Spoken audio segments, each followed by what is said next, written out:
Isang nanay na OFW ang umuwi dito sa Pilipinas para sorpresahin ang kanyang anak sa nalalapit nitong kaarawan.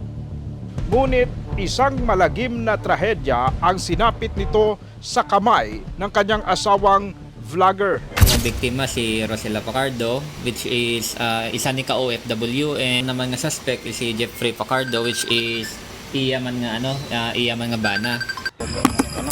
Good evening, Carles na. Good evening, Philippines. Follow and like and share kamo kay ka-idol nyo ka-ate, no? Nitong Agosto 11 taong kasalukuyan, dumating dito sa Pilipinas ang biktima.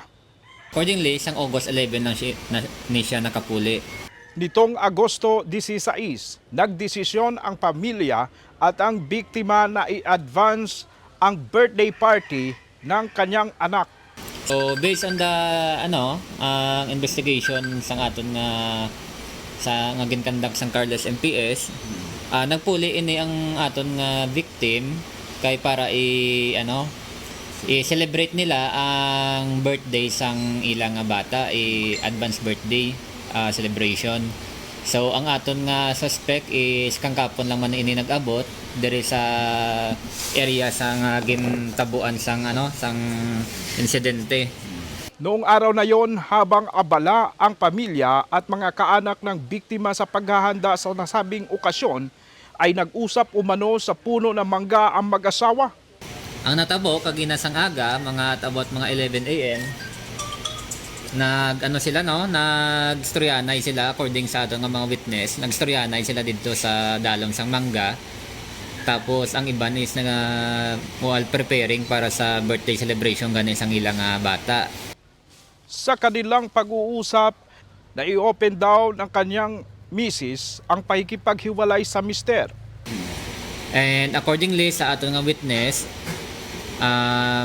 na-open sang victim naton sa aton nga suspect nga magbulagay na lang sila. So ang aton nga suspect accordingly daw ginpamangkot yaman ang victim nga kung mabulagay gid man sila. So ginkuan man sang victim naton nga oo magbulagay na lang kuno sila. So from that gulpi na lang nagtindog ang ang suspect naton kag ginpatindog yaman ang aton nga victim kag ginkuha ang iya nga pusil sa sa iya nga sling bag. Maya-maya pa dito na nakarinig ng sunod-sunod na putok ng baril ang mga saksi. Nagtamo ng maraming sugat sa katawan ang biktima. Naisugod pa raw ito sa ospital pero binawian ito ng buhay. Tumakas naman noon ang suspect. Ang igo sang biktima accordingly sa may from the hospital nga may ara siya igo sa wala nga liog, sa wala nga butkon, sa likod sang lawas ya, tapos may ara nga igo man sa tuo nga kilid sang iya lawas, tapos may ara man nga igo sa walaya nga kamot kag tuo man sa kamalagto. So ang ari daw medyo damo siya nga igo pero ang iba siguro di mga exit points ang bala. Oo. So immediately after the incident nag-call man ang aton nga kuan ng pamilya sang victim sa MDRRMO para sa ambulance. And nadala man dayon ang aton nga victim sa Jesus Colmenares Memorial District Hospital sa Balasan, Iloilo for immediate medical treatment.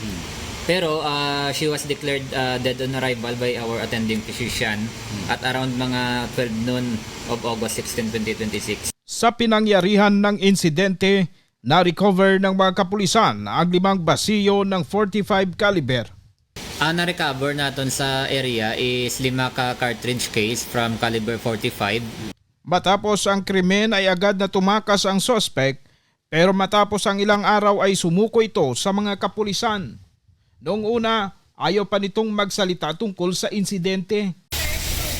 Mga kabiyanan na rin na si Kaati Vlog.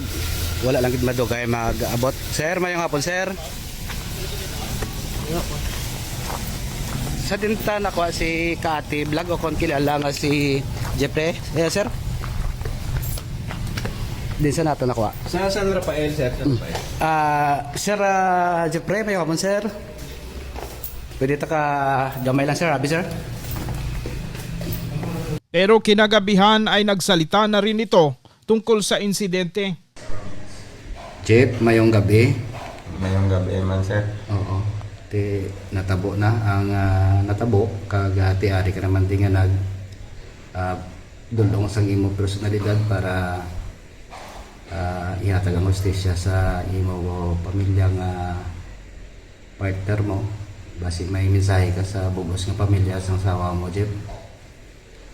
Muna gani, sir, nga nag-surrender ko kay parang matagan ko ang ginasigitan nila nga hostisya nga masiling sila basi kon ang ila bata nag-antos nga kundiin nga kalabuot ang iya nga kuan nga kalag ako ya kundi man ko kalabot ka palagyote muna nag-surrender gani ko, sir, kay parang mabalance ang pamilya sang asawa ko kundi ka man subong palangga takaw tama way kulang mo ambot nga hindi masabat ang ginhimo ko sa akong sa pamilya galit sa asawa ko nabay naging kay ugangan nay alain ko palangga umang ko kasi hindi nyo ko mapatawad ari ko tubog matunon ko nay pero amambal ko lang kapangayo ko kapatawaran sa inyo yung mga kabayawan ko na Manila, Negros kag-ara man dito sa Carles palaan ko aking kamusa akong pero kapangayo ko sa inyo kapatawaran parehas na tasubong ginabatyag bayaran ko ng ginimo ko sa utod nyo sa mga mana ko alinsang nagkikilalay kita huwag ko't kapeng kagkulang isang pitik kung ano pagpalangga huwag mama nyo mo man ang himo ko sa inyo base kung mapatawad nyo pa ako kung hindi sa inyo nabinagin sa bata ko pasensya kita. Isa lang niya bata mo, Jeff. Oo, sir.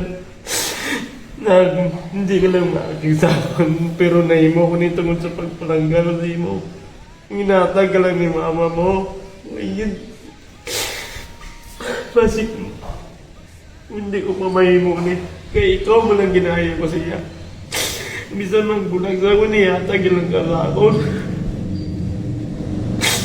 Gano'n yung mamal ko di mo na. Magandod ka man. Kung way ka dadangpan din sa Carles. Pamilya to sa San Rafael, wala to kanimo. Hindi, anong naman mo ginara, may cellphone ka. Ipag-search lang ang mga katiyo, anong manaan ko na yung ngalan niya. Iya mo. Kaya kung din ako yung kapuligsik mo, kaya sakripisyohan ko lang hindi mo kay mama mo. Ang mapal ko lang kung mamana ka. Bisang kakaon nga mo nagmay. Hindi ipagpalagi mana mo. Unang na pinapangayo ko. Ay bulagan o gani. Hindi na mapantay ko na naman ako kapangamuya. Sa ngayon ay inihahanda na ng Carles Municipal Police Station ang kasong isasampal laban sa suspect.